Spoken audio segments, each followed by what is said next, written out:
Welcome to the 26th episode of the Honor Society, covering all things Ring of Honor, live from No Cell Studios, Theater Tavern, Acefield Retro, and as always, joined by my partner that's so filled with honor at Mullet.mania, the Kentucky Waterfall. Colton, what's up, dude? What's going on, brother? My cat just jumped and knocked my light over. He's been really into being on the show lately.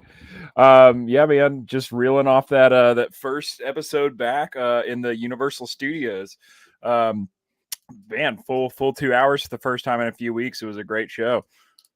Let's put the sign up, home sweet home. It feels like Universal's become their unofficial home for Ring of Honor. And it was, as you mentioned, a breath of fresh air to have them back in that place, because we talked about it from week to week, having these lulls in the crowd and have crowd that's not so interested in the product, maybe because of fatigue. It was just nice to have this in front of us. And we're going to have a few weeks. And I mean, believe it or not, they're taped all the way until the middle of June at this point from this past weekend. So absolutely epic to look at. Yeah, dude, it was awesome. It was really cool to see the, barricades with Ring of Honor all over it. Go back to the black and red, no more red, white, and blue ropes after Dynamite. It really had its own brand feel tonight, which was cool. And we'll be interesting to see what they do going forward past this. And I think looking at these Universal tapings, I think it's the better option of the two different traveling shows. And we don't like the tape, but if you had to do taped, it seems better to have a crowd that knows what they're getting in for. Maybe they'll do a little bit of research before getting in the door and react in a better way. And I think that's what we saw tonight. The crowd that was invested in what was there right off the bat, the crowd was so much better. And as we said, sometimes fatigue is the worst enemy, but it seems like they were much more familiar with the product being placed in front of them. Yeah, man, it was definitely, like you said, a breath of fresh air. All right, so let's get into the scoop, talk about the news of the week. We have more than 2 stories than usual, so we're going to get into 4 stories and some big ones to jump off.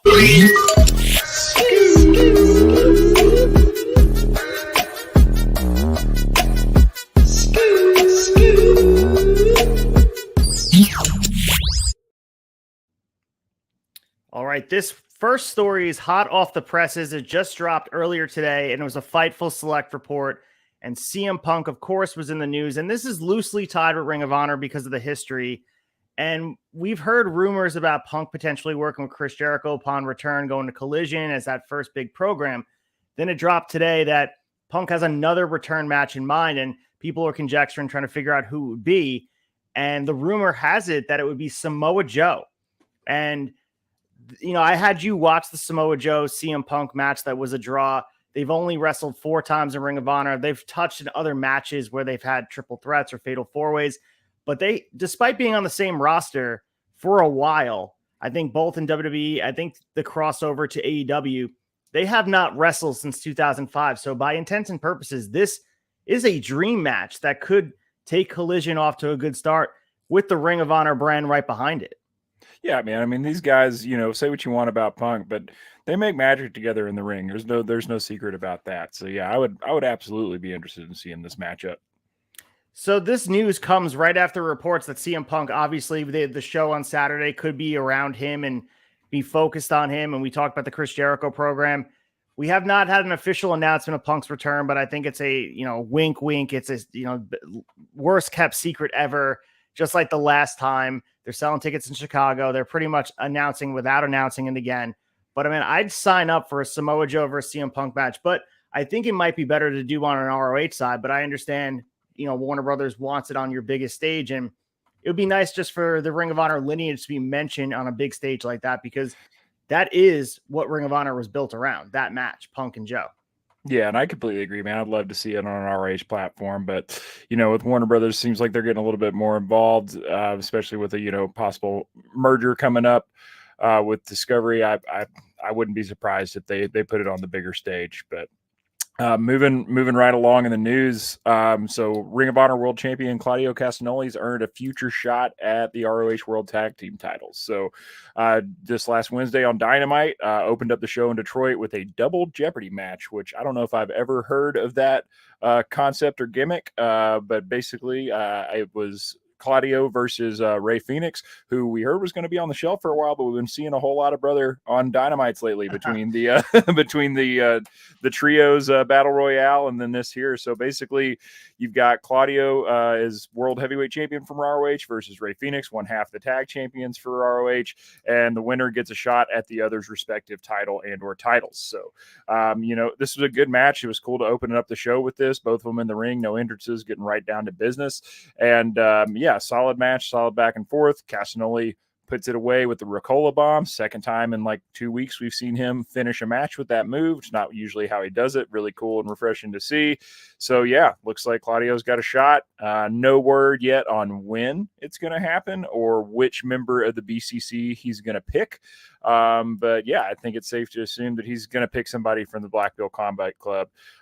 We saw him tag with Wheeler Yuta tonight, which I thought they did a great job. So yeah, I like the double jeopardy concept, and it'd be interesting to see what this looks like going forward. Yeah, sign me up for Claudio and Yuta versus the Lucha Brothers on pay-per-view. I think that would be a great match that's before Dishonor in July. I think that'd be amazing to do. And they hinted during the match, and we'll talk about the ROH show. They hinted that he might choose someone outside BCC, but that really doesn't make any sense. I think that little shit Yuta would be the perfect addition to team. And I don't know. I mean, I don't see them taking the gold, but it would be cool to see the ROH World Champion go after the tag titles. And maybe they want to get the tag titles off the Lucha Brothers so then they can give Ray Phoenix a little bit of rest. And we haven't seen Penta in a bit either. So I don't know. We'll see what happens. But I did like that stipulation. It was very similar to the Proving Ground match, but had a little bit of a twist on it. And I like to see ROH in that way on AEW. It was cool to see them live and in action to open the show. Yeah, very much so. And it's cool. I like seeing two ROH champions together instead of it just being like, oh, one person from ROH wrestling somebody on the AEW roster. It was cool to see the show represented by two of the belt holders to open up. And the Two Bad Chads mentioned on the flagship today, make sure you guys check it out, Apple, Spotify, wherever you guys can find podcasts, talking all things Dynamite. But they did mention where a lot of times all wrestling companies do this. It's not just WWE, AEW. It's all across history where they have champions wrestle each other and the stipulation winds up being nothing, or it just winds up, I don't know, there's nothing involved. I think this is a cool little layer where, say, Ray Phoenix gets the flash pin and beats Claudio. That opens up a whole bunch of different possibilities. But now with Claudio getting what we would assume would be the victory, and he did get the victory, that adds a layer too, because now he's going to get a tag title shot. And can we see Claudio losing in any way? Maybe Wheeler take the pin in that match, but it definitely adds a little bit more of, flexibility in the booking instead of just doing like, oh, the world champion went over somebody else. Yeah, absolutely. The next story here, we have Eddie Kingston, and we, obviously heard he was hurt off of that main event match with Claudio for the ROH world title. And he had a successful hernia surgery, was in the hospital overnight. So he did appear on Sunday's ROH TV tapings in Orlando, which we did see him tonight. But he was on Instagram, posted that picture, which was awesome, flipping off in a hospital gown. And the caption said, "Yep, done," from a hospital bed. He also told fans at the Sunday tapings that he hopes to be back in action in 6 weeks, which is not so bad, which could put him back in the ring late June, early July. But it sounds like he'll be back in time for the pay-per-view Death Before Dishonor. I'm not sure if they'll build a program around it. We'll see where they go in the other tapings. But, Kingston's a big essential piece to what they're doing in ROH. And I'm glad that he was able to get this surgery and it was successful and that he's feeling better. And he has his eyes back towards the ring. And I think ROH is the place for him to be. And maybe they'll put him in AEW and some other programs. But I think for right now, there's unfinished business with Claudio. And I would not mind seeing a rematch between the two of them at the next pay-per-view. Yeah, same here, man. I want to see that. I want to see chapter 2 sooner rather than later. And super glad to hear that Eddie got the surgery and is looks like it went well. So yeah, fast, speedy recovery. If anybody's going to come back in 6 weeks from a hernia surgery, it's definitely Eddie Kingston. So, yeah, it's been kind of a void for sure with his absence, because there was such a good build leading up to the last pay-per-view between him and Claudio. So yeah, excited to see him come back. Just before you move on to the next story, I think it'd be, obviously he was supposed to make a whole bunch of different appearances on the indies, and we saw Moxley do the same thing, where I'm curious if he's from the same mindset. And I would imagine he is, that he wants to make up for some of the places he lost. And this is not an indie, but New Japan Pro Wrestling, he was supposed to be at the show Collision that took place in Philadelphia back in April. He had to pull out of that match because of an injury related to this hernia. Orange Cassidy replaced Eddie Kingston with for the match with Gabriel Kidd that happened on that show. I can imagine Eddie Kingston has a makeup day for New Japan Pro Wrestling. Maybe he's going to be doing it I know they have a few shows coming down the pike, and Dominion's around the corner on 6/4. Maybe he's ready by that, but I can imagine Eddie Kingston's going to have some plans for the New Japan Pro Wrestling shows in the future, because we got the G1 coming up. I'm not saying he'll be ready to go through that grueling schedule, but I'd imagine he's going to have those matches as well, because him and Moxley are from the same mindset. If you listen to the Renee Paquette podcast, he was talking about hating missing dates, and Eddie Kingston's the same way, where he wasn't able to fulfill the promise, and tickets were sold for him, and people that showed up to Philly maybe were there for Eddie Kingston, bridge that gap between AEW and New Japan. So that was just an interesting dynamic, because he did miss some stuff, battle through this injury to get eventually to that Claudio match, but I'm glad it's all better now, and he's getting healed and getting right. Yeah, man. Unlike Eddie to miss any dates, I'm sure he'll be working double to make up for whatever he can once he's healthy again. Moving along in the news, Shane Taylor and other wrestlers have been working recent ROH TV tapings, leading speculation that maybe these talents, Shane Taylor and a few others, have signed full-time contracts with the company, but that does not seem to be the case. So a recent report from Fightful Select notes that Taylor has regularly worked with ROH TV, and he's picked up wins, but he's still a completely free agent. So this is also the case with several other ROH veterans who are regularly appearing on the show, such as Rhett Titus, LSG, and Cheeseburger. So yeah, man, kind of interesting to hear that there's quite a few folks with a good rich history with ROH who are working on for better or for worse handshake deals. We saw the same thing going on with Brian Cage there between between Super Card of Honor and to his most recent signing in the last 2 or 3 weeks. So I think that speaks volumes about the way that they're doing business, that people can come in, be completely free agents, and still be able to do business here without anybody getting a little too antsy and putting a contract in front of them. So but yeah, for those who missed it, ROH TV spoilers are available from the May 7th tapings in Universal Studios to air for, like you said, through second week of June right now. So I've done a great job avoiding them so far. I think the biggest part is that I'm not on Twitter whatsoever, which right. I think helps me a lot, but otherwise it's pretty difficult to avoid them. Yeah, I think the spoilers were a little bit easier that first week, and I think they're easier to find with Universal because they're bulked together, but I've seen people get confused about when certain matches are happening. I've heard podcasts break down ROH results that were not the results from that week because they were breaking down results that they read were spoilers. And this is sort of the messy nature of these bulk tapings, but you can get all your ROH needs right here, Honor Society. So make sure you guys are following here. We'll break it down week to week. You guys should be watching it as well. So make sure you guys are checking out on Honor Club. And who knows what the future will hold for ROH, especially with this pending HBO Max deal. Maybe they'll have a place on the app. Maybe Honor Club gets liquidated into that. A lot of good things on the horizon for AEW. And if you guys missed it, have not announced it yet, but it seems like Wednesday they will be announcing potentially this new TV deal going forward. And rumors have it, Colton, that it's potentially close to $1 billion, if not over $1 billion for this deal with Warner Brothers and Discovery. AEW is in good shape, and the ROH is right at the caboose of this train, riding that train, and the ROH brand is going to be living for a very, very long time. Absolutely, man. But what perfect timing. I mean, like $1 billion for this contract. What a nice vote of confidence for the AEW and ROH product coming from Warner Brothers, man. So I'm excited to see where it lands. I would love to see an AEW streaming service that we could piggyback ROH on as well. Did you see that Warner Brothers is going to be having a New York City tent event where they're going to be announcing something? So it seems like on Wednesday, I think it's Wednesday morning or Wednesday afternoon, they're going to be hosting an event where they're announcing something special going on in New York City. So people are saying that it was going to be something with AEW. Obviously, Tony Khan was on our screens last night on Dynamite talking about a big announcement. Rumors where there's smoke, there's fire. Like, there's a lot to be said about this TV deal. And AEW is very, very, the relationship with Warner Brothers is very profitable for both sides. And I think there's a lot to be said about Jack. I think there's a lot to say about how antiquated TV ratings are. And I think everyone gets so stuck on Rampage. There's a certain number. Dynamite is only approaching 1 million. There are certain metrics that are more important nowadays. And I think people need to move past that. And the higher ups in Warner Brothers definitely see dollar signs with AEW with the live programming, and they continue to create more. So wrestling's in a good spot, not just AEW, but everywhere. Yeah, man, completely agree. And no, I had not heard that. So I'm excited to hear what that announcement's going to bring.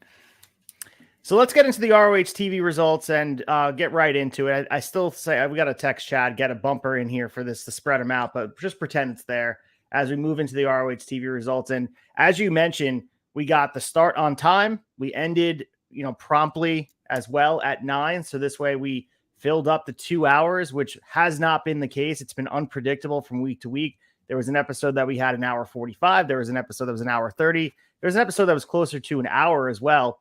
So I think during these tapings, there's more predictability in what the content will be. And it will be more like a TV show where it's 2 hours. They have a lot of the time, just without the commercials, of course.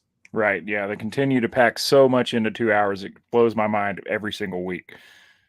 So we open up here, obviously, with the 3-man team: Ian Riccaboni, Caprice Coleman, Nigel McGuinness on the call. We are from Orlando, Florida, Universal Studios. We talked about it in the intro. Just the aesthetic of being here. Everything was appropriate for ROH. The colors, the ropes, the barricades. And even though we're going to see the same fans for the next 6 weeks, it was just nice to be back here. It felt like the crowd had a different energy to it. It was a smaller, more intimate environment. People were familiar with the acts that were here. And I can't say enough good things about the Universal crowd for tonight, because maybe it was just also, absence makes the heart grow a little bit fonder. We were away for a little bit, and you don't know what you have until it's gone, kind of thing. But I enjoyed just the aesthetic of the show. It felt more like ROH, and I'm glad that we're pulling away back into the tapings. And it probably makes more sense if they can't travel to smaller venues.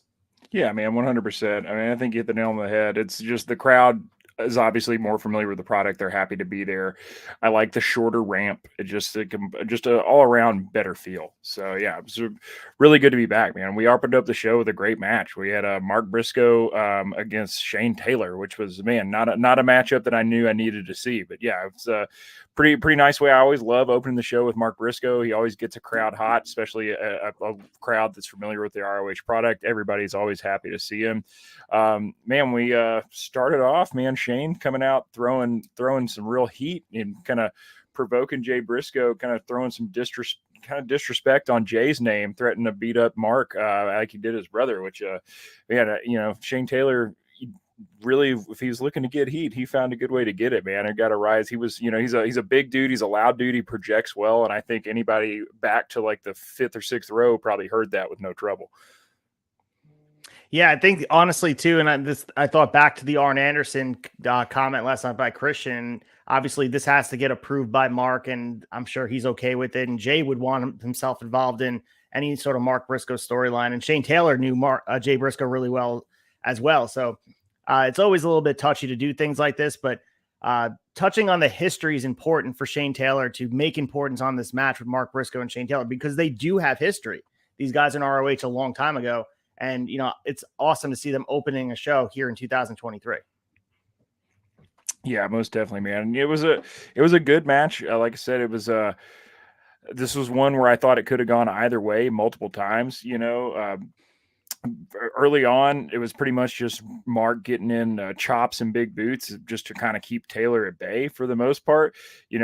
Briscoe made some best efforts to make a comeback, but Taylor kind of kept control using heavy elbows to keep Briscoe off of him. But eventually Mark hit himself a running boot that knocked Taylor down on his ass. And he kind of stayed on top of him there, continued to pummel Taylor into the corner, landed a Pele kick that sent Taylor outside the ring.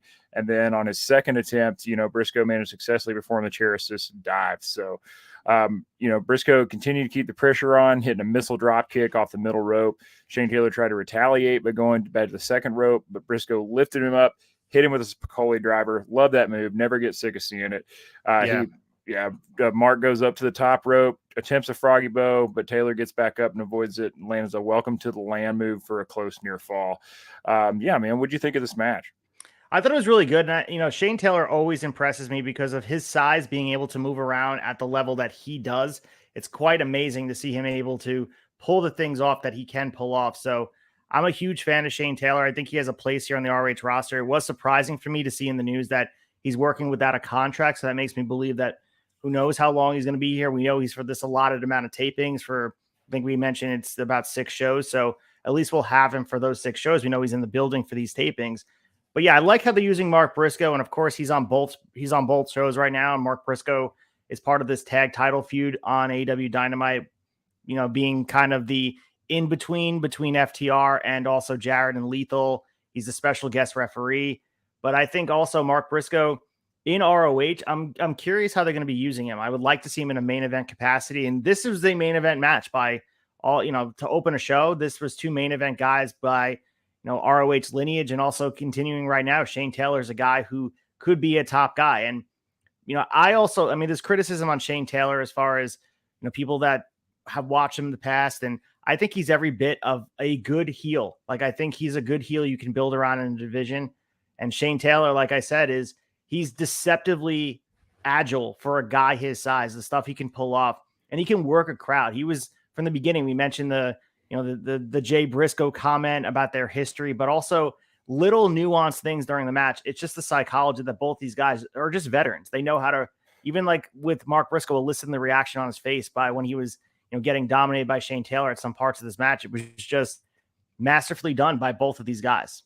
Yeah, man, that's one thing you said about him being able to work a crowd and just his storytelling in the ring. I mean, one of the thing I had in my notes was like Shane Taylor's level of frustration when Mark would kick out was just like so perfect, man. He's just, the guy's definitely a veteran. It's and I think not only is he a great heel, but he's a heel that you can respect at the same time. Like, he gets heat, but you also, he's not a heel that he's kind of a hard guy to boo in a lot of ways, even when he's being a heel. So, but man, I tell you what, I did not see Mark being able to get him up for the Jay Driller, which is something I know Jay was never able to do. And he only got him about 70% up in the air, but he got it. He got 100% of that move and got him on his head, man. And yeah, surprisingly, man, Mark picked up the win here, which was cool.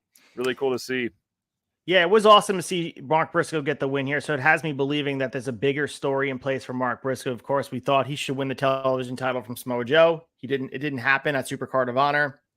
Maybe they're putting that on ice for a little bit until the next big event. I know we keep mentioning Death Before Dishonor. We don't even have a location for that yet. We're not even sure of the date, but we do know that Tony Khan, as we can tell throughout this whole card and every week of ROH tapings, he respects ROH history. So, seeing a guy like Shane Taylor getting called to these tapings to work shows the appreciation of following the lineage and staying true to what ROH is, because he could easily just take guys on Dynamite or Rampage that aren't being used and bring them over to ROH and be like, all right, we're going to use him and have him wrestle Mark Briscoe.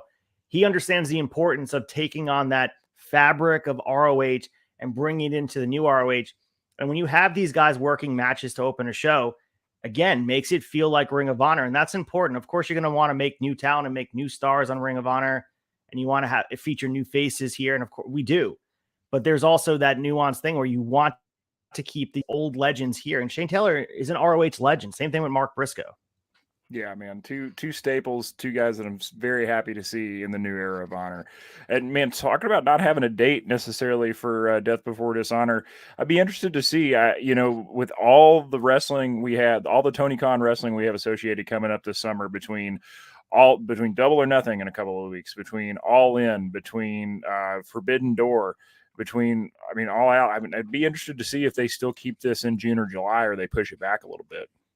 Yeah, there's also my thought process is the Canadian trip coming up soon. So are they going to have two different traveling shows, and maybe they bring Ring of Honor to Canada because of that trip? Because a lot of the summer prior to Forbidden Door, Toronto, is going to be in Canada. So maybe they do, I don't know, maybe a sister event for Forbidden Door and do Death Before Dishonor near that. But that's so early in June, and I think we'd have to get an answer. We've had, like we said, six shows of tapings. We should have a date at this point, and maybe they did announce it and we didn't see it, but I think that would kind of float to the top, even though we didn't see spoilers for it. Do you think that date would float to the top? Because they got to start selling tickets too. That's the other thing.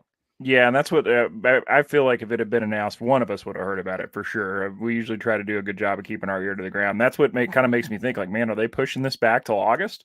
Could be. We'll see. Yeah, so we'll see with that. But, as we mentioned, too, going back to the match, seeing Mark Briscoe able to hit the Jay Driller on Shane Taylor was a nice story in the story of the match here. And even though these guys have that history, even if you were watching this match as a one-off, it told a story versus, underdog versus a guy fighting from underneath. And I love this match here to open the show. It was a good placement on the card. Yeah, man, it really was. And like Caprice said, this could have been a main event match on any card, any night, but a really good way to get the crowd hot, especially going back to Universal. So we go into a tag match, and this, by all intents and purposes, could be the new ROH tag champs if they have their way. It was the Blackpool Combat Club taking on Rhett Titus and Tracy Williams. So obviously Claudio Castagnoli tapped in the little shit Wheeler Yuta here and the former pure champion. And as we mentioned, like if you guys missed the beginning of the show, with Claudio beating Ray Phoenix on Dynamite, he earned a future ROH TV. He can get any partner of his choosing. And the announcers during the match were speculating maybe it won't be with Wheeler. I think they're trying to create some drama where there's no drama. He's going to pick his partner. I mean, maybe he picks Bryan Danielson, but I don't see Bryan Danielson appearing on ROH TV in a tag format. Same thing with Jon Moxley. It's going to be Wheeler, and why not? But this was a good match, man. And we mentioned Rhett Titus is one of those guys working on Handshake Deal. He's another guy as well that kind of fits in this new ROH, and I really like this match. I mean, the edge on Claudio and Wheeler especially has come into his own, but both these guys are just they're blossoming in the BCC. And whether it's an AEW, ROH, doesn't matter. These guys just are showing out. And this was a showcase for both of them in a very competitive match. Most definitely, man. Yeah, this match was great. I always love seeing Hot Sauce Tracy Williams and Rhett Titus. And, also continuation of the story for Wheeler, getting to take on guys that kind of helped him come up. So Tracy Williams definitely trained with Wheeler quite a bit. And as we mentioned a few weeks back, he's arrived. He's on level with these guys that he kind of came up with, or if not ahead of a few of them. So yeah, I thought it was a good match. I did have in my notes that I don't know what they were coordinating back there, but Claudio and Wheeler kind of come out looking like Christmas boys tonight in that those red and green trunks. So I was like, boys, it's May. But they got to break out the bright colors, I guess, when they're not in the blood feud with the Elite. They want to look a little bit flashy here with it. We ordered this gear. We got to put them on somewhere, so might as well use them in Universal. It just seemed a little bit more appropriate for like a December show for them both to be wearing bright green and red, but I digress. It was a really good match. You continue to see some more heel development on Wheeler. He gets a thumb to the eye on Rhett Titus when they were finally making a run to come back. Really cool finish, man. Rocket launcher with Claudio picks Wheeler up off the top rope. And, this was another match tonight, kind of similar to Shane Taylor, Mark Briscoe, where I really thought it could have gone either way. I mean, I think we knew that BCC was going to go over here, especially with the caveat that they've got a title shot coming up against the Lucha Brothers. I think you're right, man. I think they're trying to create drama where there is no drama. The one thought I did have, I know that the announcers alluded that he could potentially pick someone that's not in BCC. That does maybe open up the opportunity to add another member to BCC. True.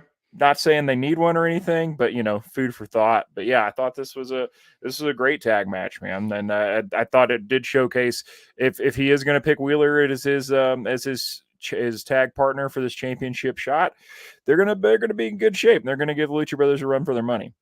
Yeah, I always thought with the BCC, especially when it started, that they were going to create different chapters of the BCC and have existence in New Japan Pro Wrestling, ROH, AEW. Doesn't seem like we're getting to that point, but because when Moxley and Bryan Danielson, when they initially kind of started this with William Regal as a group, it felt as if there was going to be a little bit more of the younger talent that they're grooming. And Wheeler has been the only young guy that they've been grooming. Of course, they tried to court Daniel Garcia. It never happened. But, Lee Moriarty was another guy that they're recording. It never quite happened. But I would really like to see them kind of expand. They probably can't do it yet until after this Elite feud is done, because you don't want to add too many guys to the mix. But maybe when it's done, to keep the BCC brand going, attaching those letters to somebody else, like a guy like Lee Moriarty, means a lot, because he can wear the shirt, wear the logo on his tights, and automatically the fans will be like, oh, he's associated with Claudio. He's associated with Mox. It kind of brings it to the next level. Same thing with the NWO, but done in a more tasteful way, not just like over spamming these guys that are members. I think it can be done well. It's like a chapter, similar to like the Bullet Club was when it was actually thriving.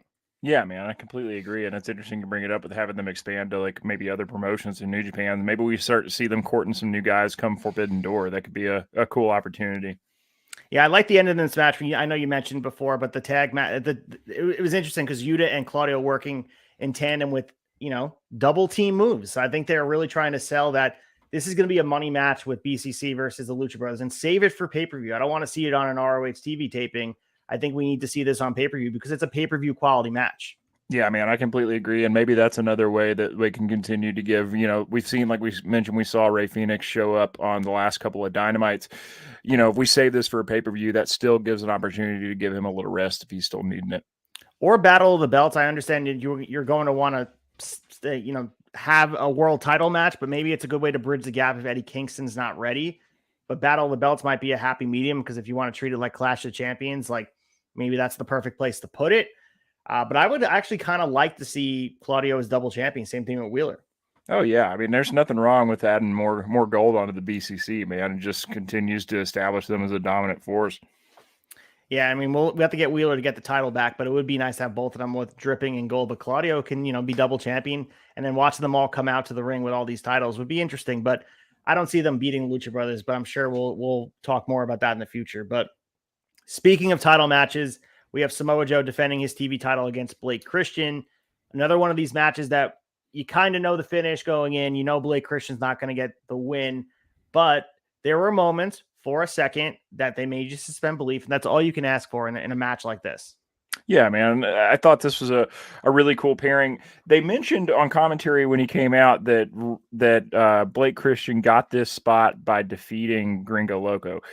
I don't remember there being any mention of the Gringo Loco match versus Blake Christian being a qualifier for a TV title shot. Whatever, man. Let's go. I just want to make sure it wasn't something that I missed. Well, yeah, wasn't Gringo supposed to go over in that match? And I think the ref ended the mess up the finish. Is that like? Yeah, like hard to say. So I don't know.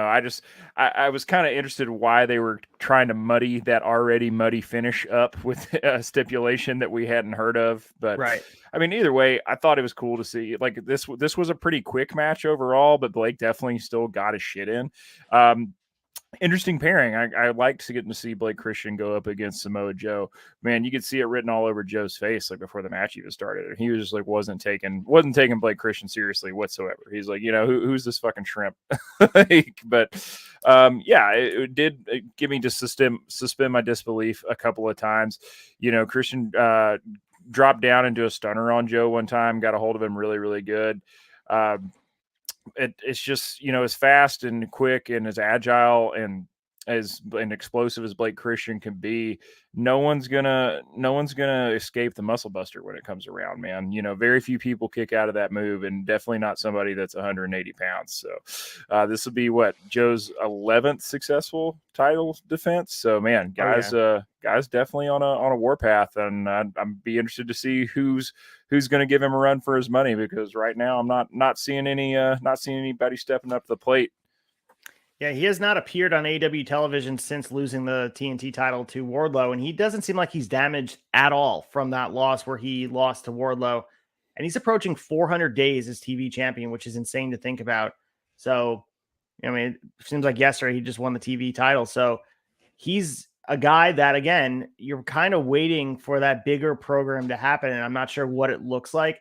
But I feel like Samoa Joe is another guy that you really need to have a meaningful story with, especially when we talked about the Punk story coming, going on the AEW side, but you need something with a lot of steam behind him, because you don't want a guy like Samoa Joe just kind of having matches like this on a week-to-week basis. I feel like there's got to be a bigger story for the TV title, and soon. It might be going back to Mark Briscoe. That might be what they do, but they need to kind of tap into that to make sure that Samoa Joe is being utilized. He's a big name that is on this brand. You want to make sure that you're not wasting him here, because he easily could be in AEW as a top guy. So you might as well use him as a top guy here.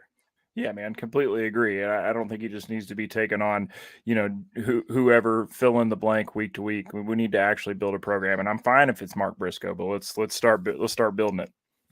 Yeah, and I'm okay with, don't get me wrong, I'm okay with the Blake Christian match. It is a TV title, should be defended on TV every week. But I think there should be that background story of building this other person up in parallel to Samoa Joe, and eventually getting to the point where maybe you believe someone can beat him. And at this point, as you mentioned, feels like nobody can touch him. I mean, maybe it's going to be Claudio. Maybe Claudio can take him on, but they're on two absolute separate parts of the amusement park right now, and they eventually have to converge if they want them there. But I don't know. I think the meaningful story might have to be Mark Briscoe, but they have to find a way to get back there.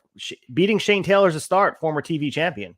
Yeah, most definitely. Beating Shane Taylor's a start. And it almost seemed like they dropped a couple, commentary dropped a couple of breadcrumbs on how, this match might be, who could be next in line. But I don't know. I know Tony loves a good tournament. I mean, there's nothing wrong. Maybe we see a small tournament set up for the next, or at least some kind of, or maybe do some more proving ground matches. I'd like to see, you know, it doesn't have to, I'm okay with the TV title not being defended every single week, but I wouldn't hate to see some proving ground matches with Joe.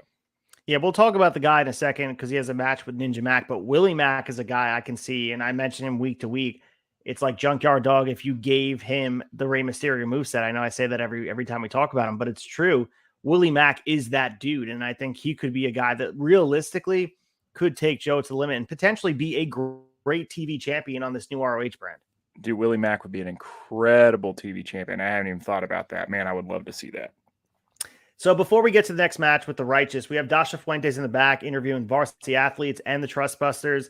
They were talking, obviously Ari Daivari and Mark Sterling were there as well, and they were complaining about how the Dark Order is causing disruption within their group. Ari Daivari was talking about saying that the Dark Order should just focus on their energy of fighting each other. And so kind of building, and this tells the story for later in the night. And we'll talk about the Dark Order stuff. Certainly fascinating what they're doing here with the Dark Order, with the infighting and all that. But I like the Dasha stuff placed in between. And of course, it kind of weaves the story together, building, a little bit of background and context for these different matches and makes them make sense in the ROH universe. So I did enjoy this. And Dasha Fuentes is getting a lot of TV time. Yeah, man, she's doing a good job. Not in no disrespect to Lexi there. I mean, love Lexi, but she can't be doing it all the time. So yeah, Dasha's doing a good job. It's a cool segment. I thought maybe for a minute we'd seen so much of the Varsity Athletes that we were kind of done seeing the Trustbusters. We were going to see some kind of merge, but not so lucky. So we had the next match here, and it was the Righteous taking on the Infantry. Of course, Dutch and Vincent making up the Righteous, the Infantry, Carly Bravo, and Sean Dean, the guy who owns 2 wins over MJF. Tell us about this match. It was short, and there was some stuff outside of this match that was a little bit more intriguing. Yeah, man, short match, and this is the second time we've seen the Righteous in the ring since they've showed back up to ROH. Yep. So good to see those guys actually get in the ring instead of just coming down to the ramp and creeping on Stu Grayson. But yeah, man, match began with Vincent and Sean Dean in the ring. Energy quickly gained the upper hand just with speed and offensive combination on Vincent, but however, Stu Grayson kind of flipped the script on the Righteous this week. He came down to the ring and was watching them, and you could hear him like, "You want my attention? Now you've got it, man." And man, it's been a while since I've gotten to see the Righteous in the ring. I forget. We talk about big guys being agile. Jesus Christ, man! Dutch, who is well over 300 pounds. This guy can move, man. He managed to cut off Dean with a clothesline from the apron. He looks back to Stu, be like, "See what we can do over here." But man. Dutch and Vincent continue to work Dean over. Despite their attacks, Dean managed to avoid an Autumn Sunshine and tagged out to Bravo. Bravo came in super fired up, but got shoved into the Boss Man Slam from Dutch. Vincent hit the Autumn Sunshine on Dean, securing the win for the Righteous. And, after the match, Dutch and Vincent head back up, and they're talking to Grayson on the stage and declared that to Grayson that he was one of them. So kind of unclear what that means. They did exit the ramp on opposite sides, heading back to the dressing room. But it was cool to kind of see it the other way around, and cool to see them in the ring, man. Like I said, I never get sick of seeing Dutch move like he moves, man. The guy's incredible. Yeah, and this story is weaving into the Dark Order story as well. So Stu Grayson obviously playing both sides of the fence, and will be interesting to see what they do. And I like how this story is living here on ROH. We have not seen it cross over to AEW. Maybe we do eventually on Rampage or something, but for right now, this is a Ring of Honor only vehicle, and it's being exclusive to here. And the Righteous, man, they're awesome. And I'm so glad that they're here in AEW/ROH, because they easily could have just been jobber fodder over on WWE, because they were inches from getting signed before that freeze came in and the Bray Wyatt stuff all kind of went, to hell, for lack of a better term. But they fit with the Wyatt sort of aesthetic that goes on over there, the old Wyatt stuff. But I like the Charles Manson type of stuff. They're bringing the energy. I like everything the Righteous does back in the day in ROH, and I've seen them on the indies a few times. Awesome guys with well thought out characters, and awesome seeing here. And it seems like Tony's giving them a little bit of freedom and creativity to build their own narrative in this little sandbox that has become Ring of Honor. Yeah, man. It's I think it's going to be really interesting to see. I really I hope we see Stu pair up with them, because Stu Grayson's going to be great wherever he is. But they're kind of lacking that third man without Bateman around. He's running around New Japan, so Stu would be a nice addition to the Righteous for sure. So we have the next match here. It's Robin Renegade with Charlotte Renegade in her corner, taking on Vert Vixen. And Vert Vixen got some stuff in quickly. This was this was probably a squash match. This is what ROH has been doing. They've been peppering in these squash matches by having the enhancement talent getting a little bit of offense, not just a straight old school WWF superstars type of squash. They gave Vert Vixen a little bit here, and we got Charlotte getting involved. No honor here with the Renegades. But yeah, this is Robin Renegade getting the win. Ground Cobra submission showcase for the Renegade girls here. As a tag team, it's an interesting dynamic because there are obviously no ROH women's tag titles, but the both of them as a dynamic, you can tell that this is something that ROH, AEW, the creative, feel very strongly about these characters because we're seeing them a few weeks in a row get a little bit of shine. And Vert Vixen, not that she's like this household name, but for her to get squashed like this, pretty interesting.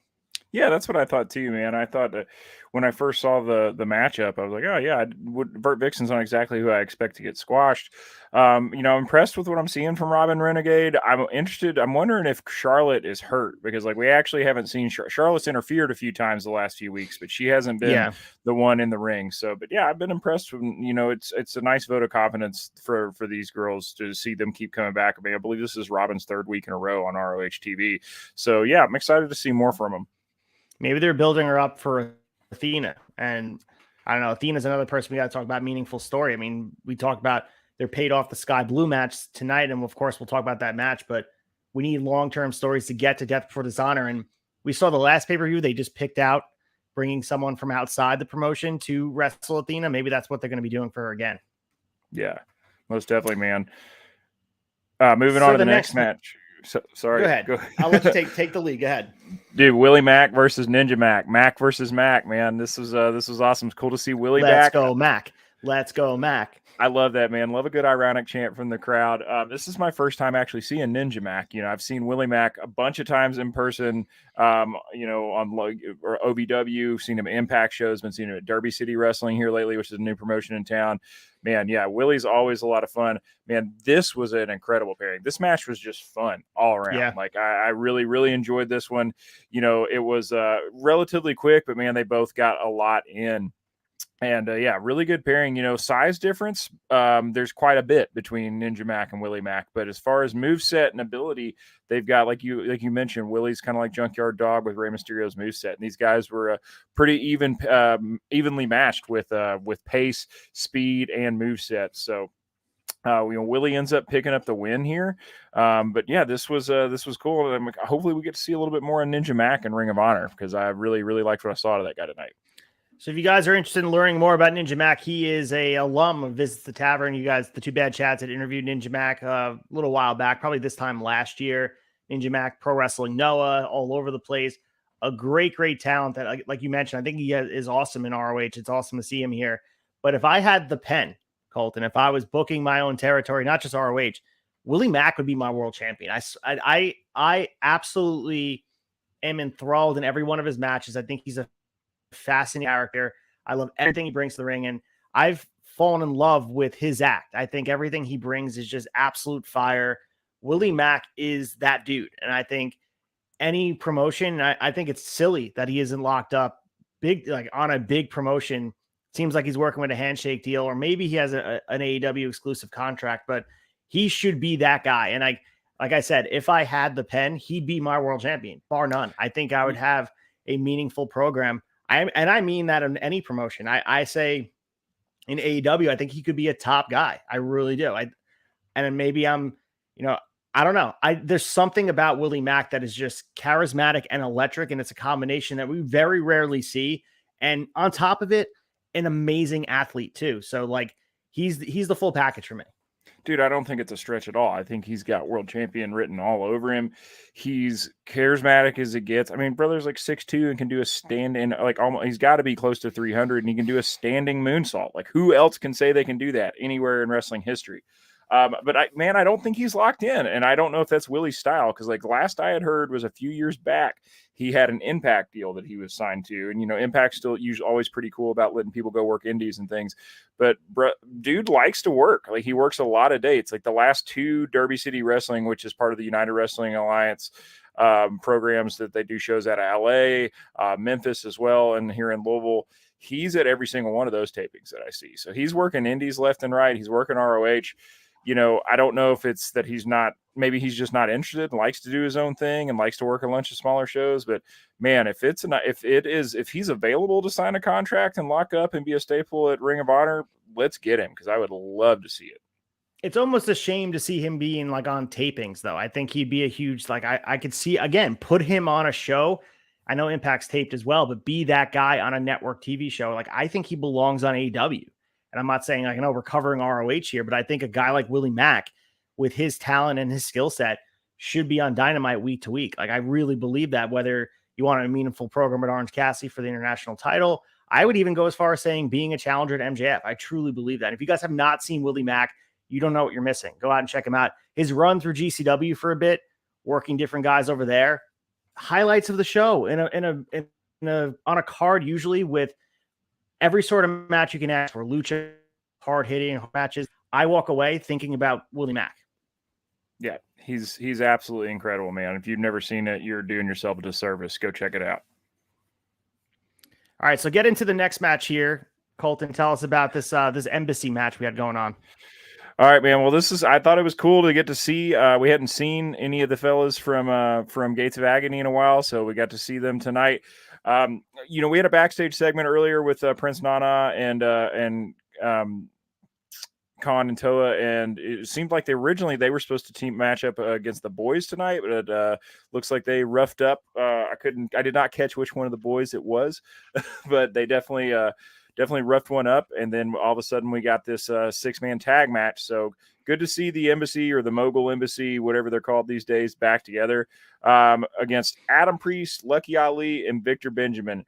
3 guys, all with pretty good looks, but this was a squash match, man. And like I said, Ring of Honor doesn't do like the classic squash where nobody gets a lower third and nobody gets anything in at all.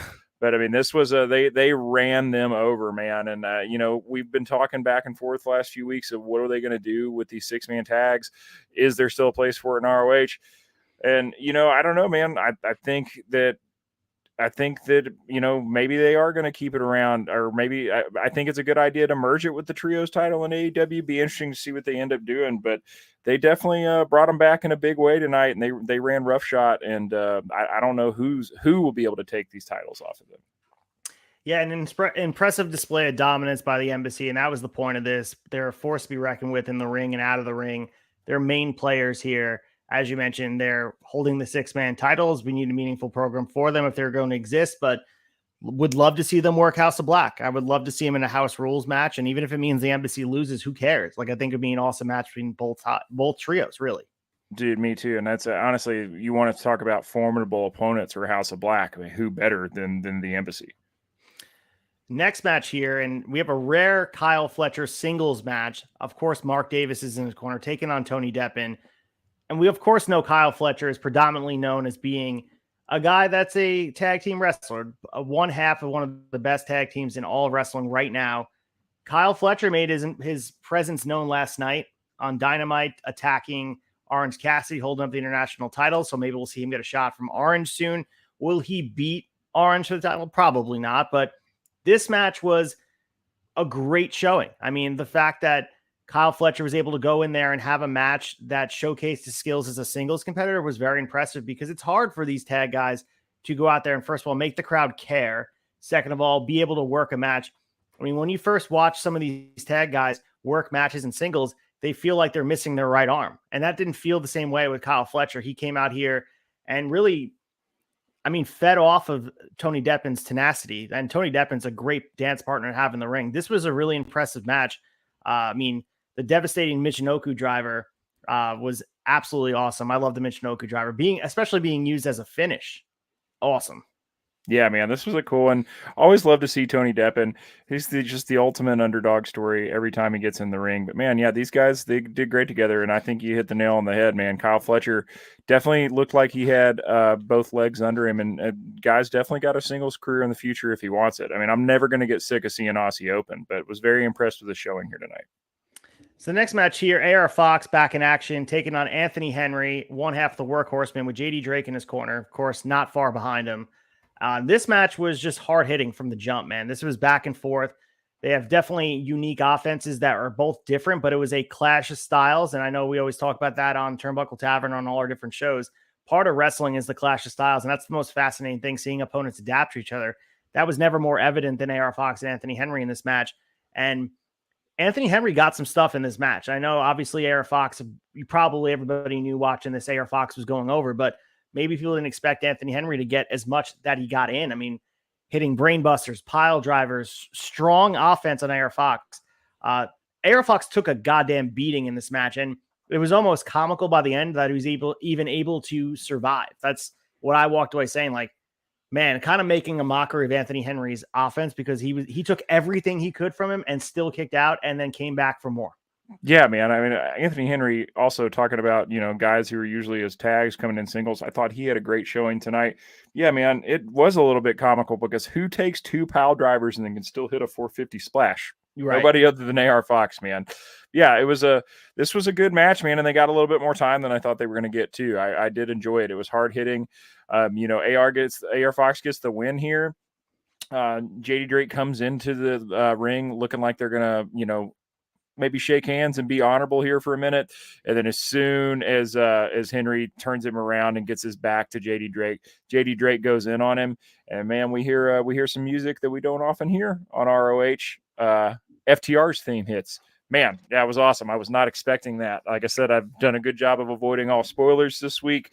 And, Shane, before FTR's music hits, Shane Taylor comes down. You're not sure what's going to happen, and he starts laying in on AR Fox as well. So FTR comes out to even the odds, which I thought was really, really cool. They kind of lay it in on everybody.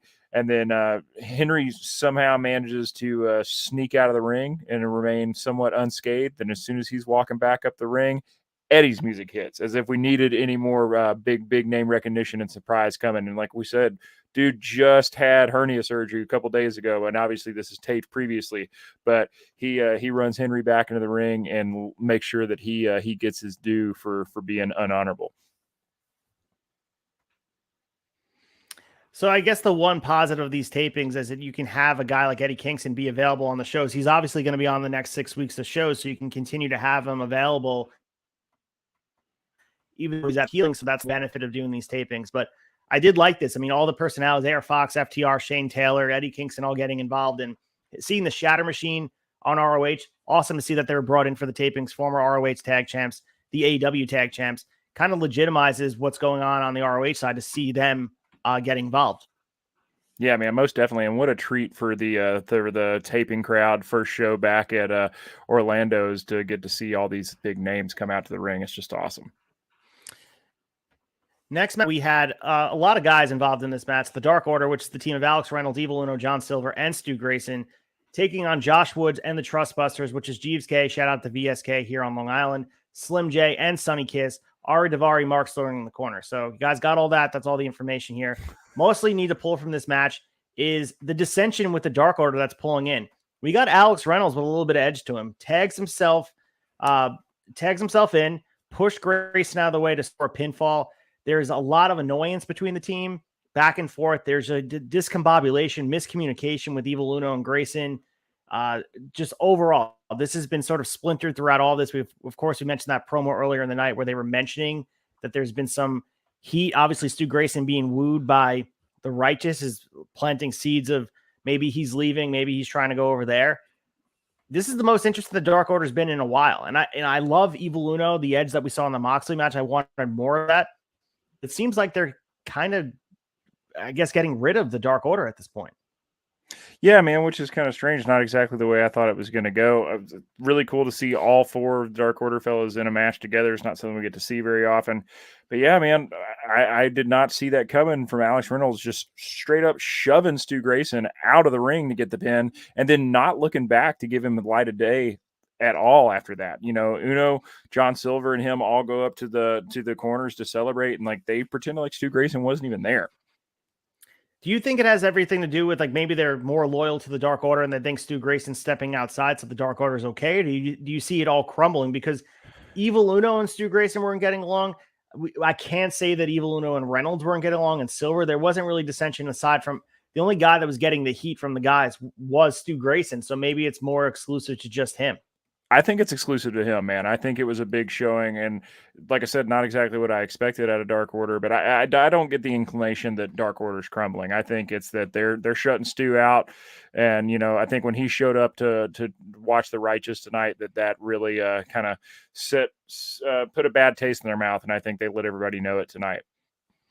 So let's get to the main event here: the ROH Women's Championship match. Athena defending her title against Sky Blue, and let's just start, man. This was Sky Blue's chance to shine. This is by, I think, every match she's had. This was the most competitive match she's had of her TV wrestling career. Of course, in the independents does not count, but as far as being on AEW and ROH, this was the most that she's ever gotten as far as offense go. I mean, I don't think the crowd really bought Sky Blue as a challenger. We talk about suspending belief. I don't think anybody thought that she was going to beat Athena, and that's a shame because I thought there's been some momentum behind this. But I saw a lot of bright spots from Sky Blue. She seemed like a formidable force despite the audience not believing in it. I didn't believe it.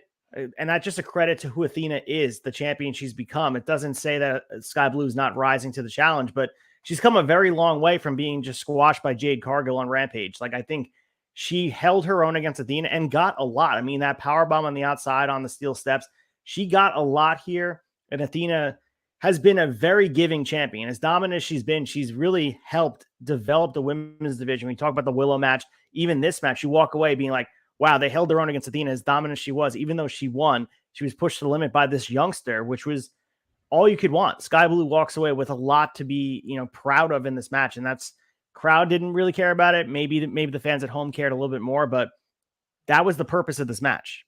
Yeah, man, and I cared a lot about it. I agree. The crowd seemed a little flat for it, like they weren't buying her, but she definitely got her shit in, man. I mean, when they first started out in the ring, she didn't get a ton in, but match spilled out to the up to the ramp and outside the ring, and like that's when Sky Blue really came alive, man, and really started getting some shit in there. Like she got a killer super kick on Athena. She hit her with a couple of Hurricane Ranas.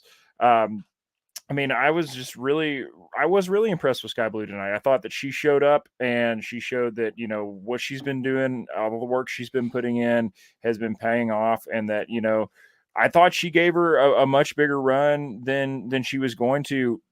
I mean, she hit a rising knee and an up kick from the apron. She followed with a high cross body at one point. She got her finisher in, just Athena happened to kick out of it, man. I thought that, and Athena did the Skyfall on Sky Blue as well, which is super disrespectful, and she managed to kick out, man. I mean, she came out looking tough tonight, and I think she comes out looking a lot better than she did going in and proves that she is a future contender no matter what. I think so too. She's definitely talented. You see the charisma. You see that she has the ability to be a formidable force, whatever that looks like. I think it's just a credit to who Athena is as the champion right now, that anyone going against her that's not just established force is going to have a hard time being believable against her. And I think that's just where Athena's at right now. But I think they did a good job for what it was here. I originally wanted this on pay-per-view because I thought maybe they were building towards something bigger. I'm kind of happy they did it on an ROH taping because I don't know if Sky Blue was ready for that platform of the pay-per-view. I don't know if people would buy into it, especially now that we saw how the crowd reacted. Everybody is sort of, Athena's been so dominant. This is her 9th title defense. And if you want to say anything about ROH, their champions are defending. Everybody's going out there and defending the title. We mentioned Samoa Joe, 11 straight defenses successful. Claudio the same way, defending his title week after week. So Athena is just right in there, and she's been dominant. But like I said, she's giving during these matches. She's doing her best as a champion, and that's the best.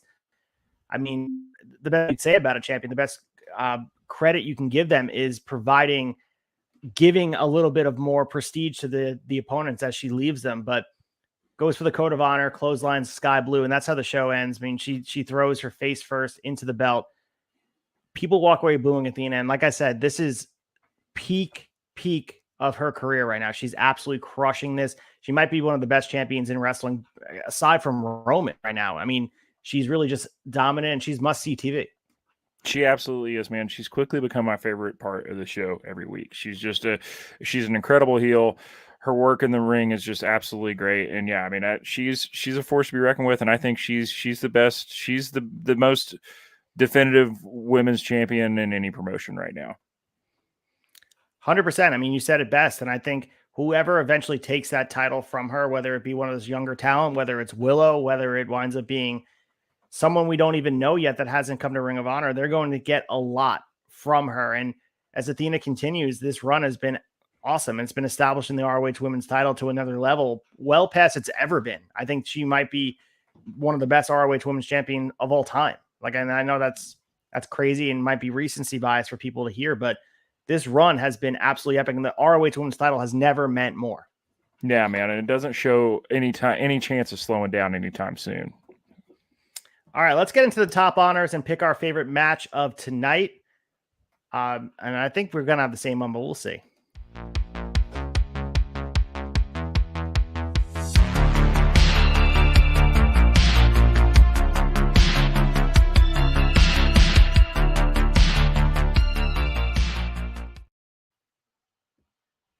All right, Colton, top honors. What was your match of tonight?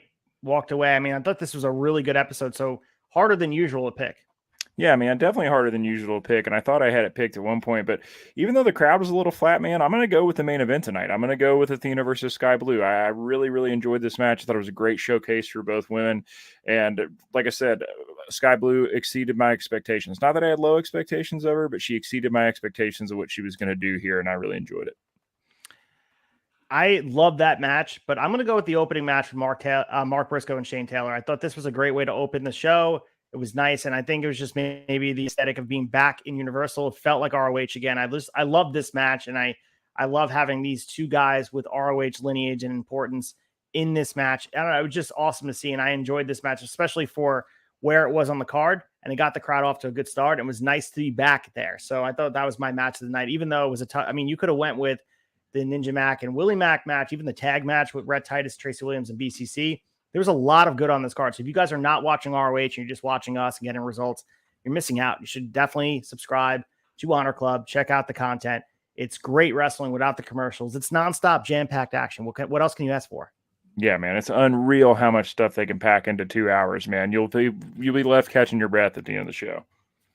Let's get into honorable mention. I'm going to see what you thought about the match I gave you last week, and I have a new match to assign you for homework.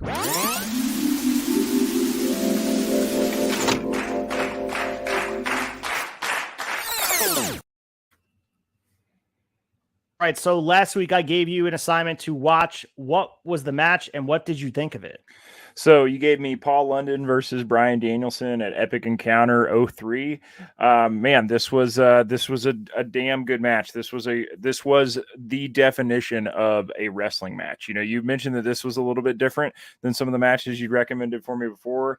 You were right. It was a 2 out of 3 falls match between two guys that are just absolute technical legends, and it was a smaller crowd. It was at the Murphy Rec Center in South Philly, so yeah, you can definitely hear a lot more of the slaps and the holds, and it was good, man. I will say the first thing I noticed was that collar and elbow tie up that they did to start off the match. They looked like a couple of fucking bull elk with their fucking horns locked, dude. I mean, they were both just bucking at each other with all their body weight. You know, depending on what kind of wrestling you're a fan of, you know, this match is, there's not a lot of story told in a match like this necessarily, but for what it doesn't tell in story, it makes up in execution, in technical ability and stiffness, man. Like, these guys just beat the shit out of each other. Like, and you know, we get like 22 minutes into this match before we get any sort of, or no, it was 24 until we get any pin whatsoever. Like 20 minutes in, Danielson hits a diving headbutt and still doesn't get the pin. Like he ends up getting, London ends up getting the first pin he gets the first fall. And man, like I said, this is a 45-minute match. We're 22 minutes in. At this point, I'm like, damn, why is this a 2 out of 3 falls match, man? Like this kind of seems like you might be, shackling yourself a little bit here. But after that first pinfall, man, it kind of became a different match, which I thought was really, really Right. cool. Like it was almost like the tone completely changed, which was something that you don't always see in a 2 out of 3 falls match, man. Like the pace completely changed. Like usually after that, if you're 20 minutes into a match and you get that first fall, everybody's beat to hell and tired. And man, it was immediate, like increase, like double time in pace after that first fall. Danielson ends up getting the second fall with he just, does what Danielson does. He targets a body part and just beats the hell out of it, man. He gets Paul London in a half crab and just rears back and steps on his head in the middle of the ring, forcing him to pin. And man, at this point, I mean, it's anybody's game. These guys are just beat to shit. And, it could have gone either way. I mean, Danielson just destroyed Paul London's leg. Like at one point, he's, everybody knows Paul London's got that beautiful London star press. That's just one of the best shooting star presses in the game out there. He's won a lot of matches with it.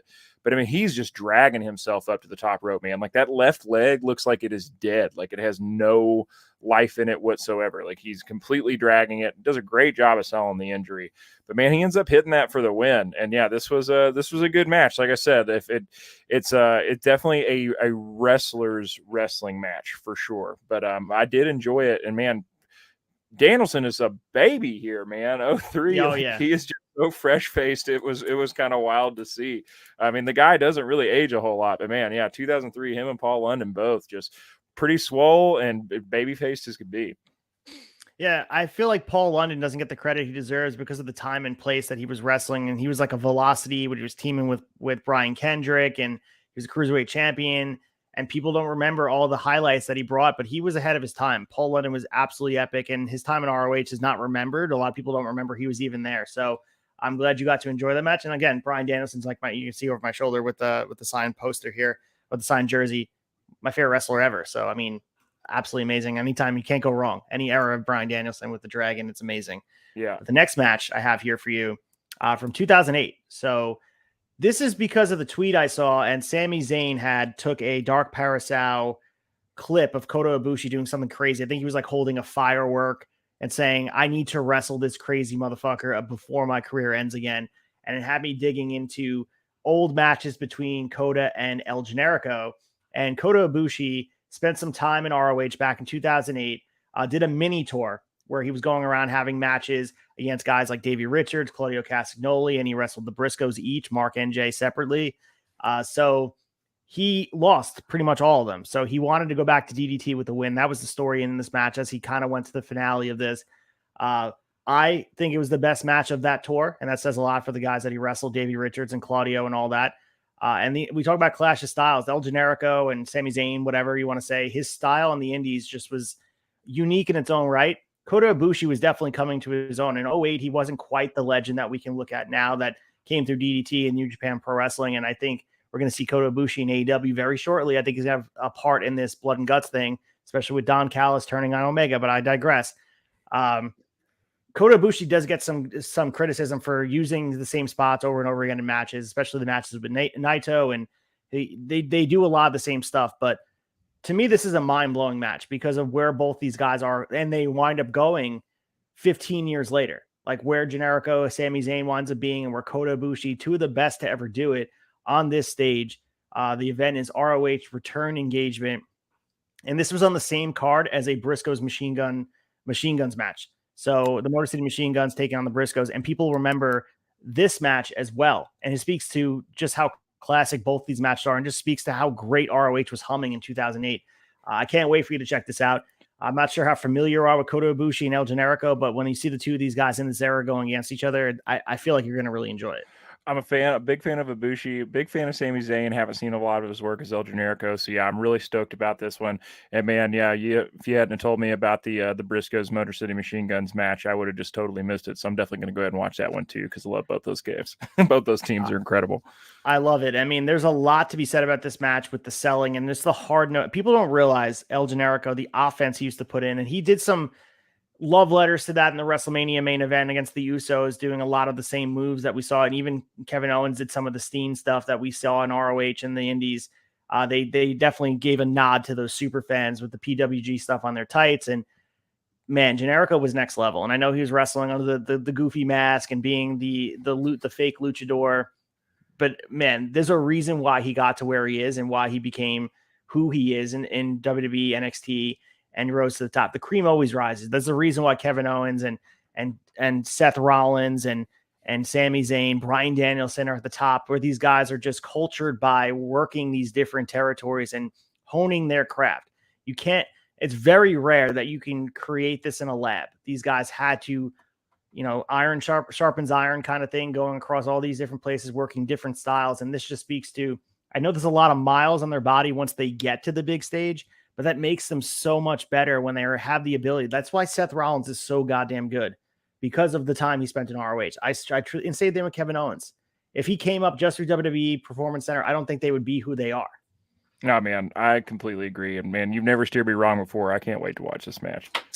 So let's get into the final handshake hype. What's going on in the tavern? I got a lot going on as far as Acefield Retro goes, so I want to hype it up here, and I'm going to gotta hear about that mullet contest coming up soon. Maybe you have more details.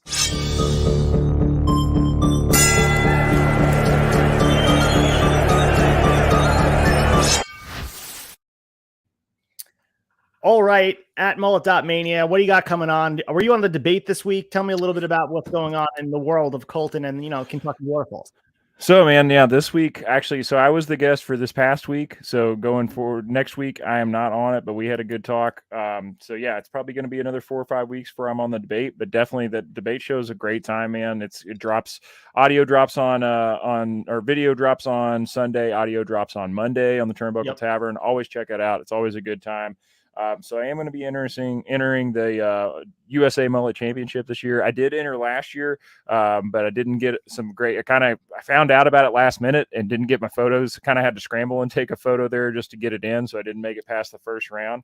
But Mullet Champ USA on Instagram. They're having different competitions. They've got a kids mullet, they've got a femme mullet, and then of course a men's mullet. So we still got a little time before the men's mullet championship is coming down. It's going to be like late August, early September. But man, I'm growing it out. I'm wearing a hat tonight because my top's a little greasier than it usually is. So I threw on a hat to cut the glare off my light more than anything. But yeah, man, keep an eye out on my, go follow me. I'm, like I mentioned earlier, I'm not on Twitter. I'm not on social media as much as many people are, but I am pretty active on Instagram. Go give me a follow at mullet.mania. Look for some professional photos of this waterfall, and definitely come give me some love. Also, shout out to Chick Foley. Her son Brett is definitely entering the kids mullet championship, which is coming up very soon. So yeah, keep your eyes peeled for that and go vote. Yeah, I can't wait to check that out. When you have the professional photos, you need to send me one. I'll make a graphic. This way you can get people to vote, and I'll, No Sell Studio for free, on the house. We'll make you a graphic that you can post and show people all the greatness and get people to vote. And we're going to share that thing. We're going to get Colton that championship trophy, whatever it is, a medal. We need it for you. All right, man. I appreciate it. So for me, Shot of Nostalgia returns tomorrow. We're going to be reviewing 3 Raws by myself. I'm Mr. Solo Dolo by myself. We're going to cover the 2 Raws that are preempted for the U.S. Open. So they're taped. They get absolutely trounced by Nitro. We're going to talk about that stuff in the newsletter. So 22 episodes total for that season. We're up to next week will be episode 16, or tomorrow should be episode 16. So we're almost there. But Friday, July 7th, 2023 will be the first episode of the mini season of Smoky Mountain Wrestling season 4. We're only doing 7 episodes. We're going to be doing January and February for episode 1. You can do the math for episode 2. It's going to be February, March and April. The last 2 episodes, 6 and 7, will be for November and December. So cover the newsletter, all the results. We're going to be talking about everything Smoky Mountain Wrestling. We have some cool stuff going on with that. The format of the show may look a little bit different, but same Shot of Nostalgia that you guys know and love. So I can't wait for you guys to check it out. Can't wait to get into it. I've been watching some Smoky Mountain Wrestling to get the gears going a little bit. Can't wait. For wrestling tonight, Mondays at 7 with the One Bad Chad. Drops on audio on Tuesday morning. Monday night, you guys can catch us at 7 p.m. talking about all the news in wrestling. I'll be also Visits the Tavern. My next interview will be May 26th, airing before our after Shot of Nostalgia. Will be probably 10 p.m., something like that, with the cause of it all, Joey Conway making his return here from the local area. He just got back from Puerto Rico and a nice little trip over there, and we're going to hear all about that and what he has coming up throughout the summer. You don't want to miss Joey Conway. Potentially the new Wrestling Is Now champion. He's going to be competing for it on the 18th, so maybe he'll have the title in tow on the show. You guys can also get Remarkable Wrestling Danger Zone 2 tickets. They're on sale in my link tree. Make sure you guys check them out. May 27th. It's the day before Double or Nothing. So you want a wrestling filled weekend. Go see some live wrestling, say hi to me, and go home the next night and watch some Double or Nothing and watch MJF retain his title in the Pillars match. And if you guys want, you can also check out me and Cream of the Crop too. There were some snags as far as the live event goes. So they just posted the fully edited Cream of the Crop 2 for Remarkable on IWTV. So you guys check that out. I know people were seeing clips of the match, the crazy awesome match between Ken Broadway and Gabe Skye for the Remarkable Heavyweight Championship. Use code Remarkable when signing up. It helps us out a lot. And just check it out. Cream of the Crop 2. It was a great event. I can't wait for you guys to check it out. It was 3 weeks ago, believe it or not, at this point. Damn, yeah, that's hard to believe. Man, I'm really psyched about that Joey Conway interview. That's going to be cool. Yeah, he was on here a while ago, and I had all these questions for him, but him and I just started talking, and we were vibing really well. We went 2 hours, and I barely touched the surface, so I can't wait to get back into it. He was building up towards that casket match that he was having around Halloween, so a lot has happened between now and then. And if you have not seen Joey Conway, the cause of it all, as above, so below, one of the best wrestlers going right now in the independents and otherwise. Big things ahead. I'm happy to have him again on Visit's Tavern. He'll also be at Aceville Retro and Bell interview sessions. It's the same interview, but if you want to check it out early, it's on my channel as well. Hell yeah. So that's all we got. Next week's show will be on 5/18, talking about weekly TV, talking about the news in ROH. Maybe we'll have a new TV deal, talking about where ROH will live with HBO. Who knows? But Colton, this has been a blast as always, man. As I look forward to this every single week. This is a nice cap of all the shows I do, and having a blast doing this from week to week with you. Yeah, man. Same here. It's just so much fun. I can't think of anybody I'd rather go through ROH with, man. It's a good time. I appreciate that. Before we go, though, let's plug the tavern. Go to theturnbuckletavern.com, join the community, go to all these places. Most importantly, leave a review on Apple or Spotify. That goes a very long way. Buy a shirt on Pro Wrestling Tees. There's some shirts that once Chad gets to, he's going to retire some shirts. So once they're gone, they're gone. So go out there and buy them. I know Memorial Day has a sale, so go out there and buy the shirts and get some free shipping or whatever it is. But there's some tavern shirts on that are great. Maybe we're going to have the Yeehaw Mark shirt soon. That's a shirt that I'm definitely going to buy.